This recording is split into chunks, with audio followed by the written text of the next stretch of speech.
ఇప్పుడు ఉద్యోగులకు రాష్ట్రం రాగానే 43% ఫిట్మెంట్ ఇప్పించి రెండో విడత 30% ఇప్పించి 5% ఐఆర్తో పాటుగా గడువు లోపలనే పిఆర్సీ కమిషన్ వేసి రాష్ట్రం గురించి కొట్లాడిన వాళ్ళు జైలుకు పోయినటువంటి వాళ్ళు వీళ్ళకి ఏ కష్టం ఉండొద్దని చెప్పి కాంట్రాక్ట్ ఉద్యోగులకు కూడా పిఆర్సీ ఇచ్చింది ఈ భారతదేశంలో కేసీఆర్ గారి నాయకత్వంలో మాత్రమే.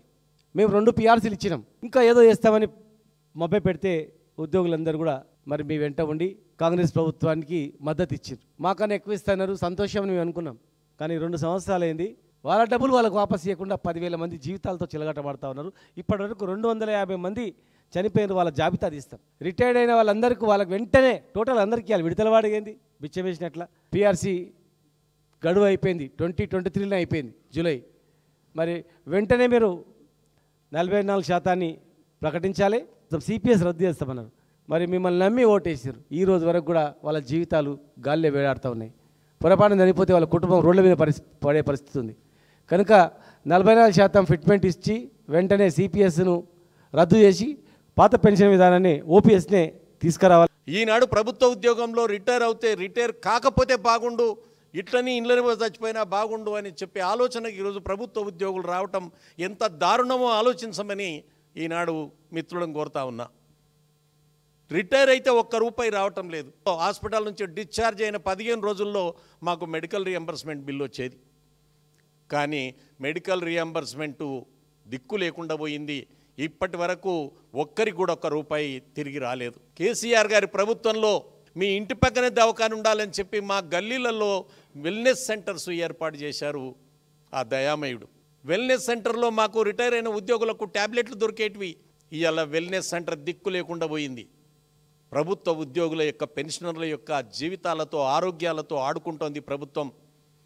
నేను ఈరోజు పెన్షనర్లకు ఉద్యోగులకు ప్రతి ఒక్కరికి ఉపాధ్యాయులకు విజ్ఞప్తి చేస్తూ ఉన్నాను.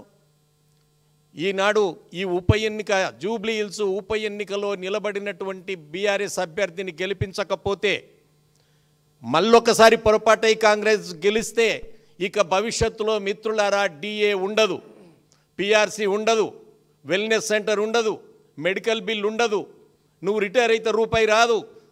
వచ్చే కాలంలో భవిష్యత్తులో ఉద్యోగులకు పెన్షనర్లకు ఇక డిఏలు ఏవి ఉండవు అని చెప్పి బంద్ చేయడానికి ప్రభుత్వం సిద్ధంగా ఉన్నది.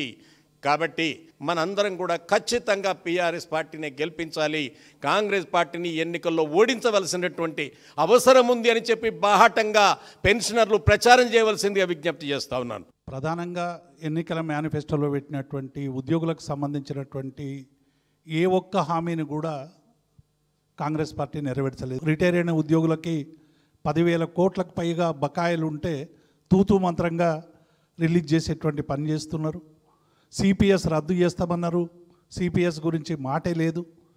ఇన్ టోటోగా ఉద్యోగులకు ఇచ్చినటువంటి హామీలన్నీ కూడా కాంగ్రెస్ పార్టీ పూర్తిగా తుంగలో దొక్కింది. నిన్న రేవంత్ రెడ్డి గారు ఊంకరింపులు బెదిరింపులు చేసిండు. ఒకవేళ వేరే పార్టీలకు ఓటేస్తే అన్నీ బంద్ అవుతాయని. ఇప్పటికే పిఆర్సీ బంద్ అయింది, డిఏ బంద్ అయింది, 317కు దిక్కు లేదు, రిటైర్ ఉద్యోగుల బెనిఫిట్స్ లేవు, అన్నీ బంద్ చేసిండ్రు. ఇవాళ పంచాయతీరాజ్ డిపార్ట్మెంట్లో 94,179 మంది ఉద్యోగులకు వేతనాలు లేవు. 5 నెలలు, 6 నెలలు, 3 నెలలు, 4 నెలలు. మెడికల్ డిపార్ట్మెంట్లో 60,934 మంది కాంట్రాక్ట్ అవుట్సోర్సింగ్ ఉద్యోగులకు వేతనాలు లేవు. మున్సిపల్లో 62,913 మందికి లేవు. ఎక్కడ కూడా 1వ తారీఖు నాడు కాంట్రాక్ట్ ఉద్యోగులకు అవుట్సోర్సింగ్ ఉద్యోగులకు వేతనాలు ఇస్తలేరు. ఇటీవల నియామక పత్రాలు ఇచ్చిండు రవీంద్ర భారతిలో రేవంత్ రెడ్డి గారు. 3 నెలలుగా వేతనాలు లేవు నియామక పత్రాలు తీసుకున్నటువంటి వాళ్ళకు.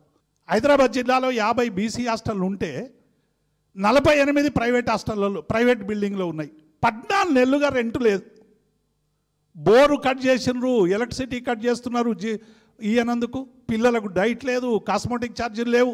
ఒక్కొక్క వార్డెన్ ఒక్కొక్క పంచాయతీ కార్యదర్శి 10 నుంచి 15 లక్షల రూపాయలు అప్పు తెచ్చి ఇవాళ పారిశుద్ధ్య పనులు చేయాల్సిన గతి పట్టింది. ఇది గతి పట్టింది. ఈ జూబ్లీ హిల్స్ ఎన్నికలు ఇవాళ ఒక జలకు ఒక తోడపాశం ఇవాళ కాంగ్రెస్ పార్టీకి పెట్టాల్సినటువంటి అవసరం ఉంది.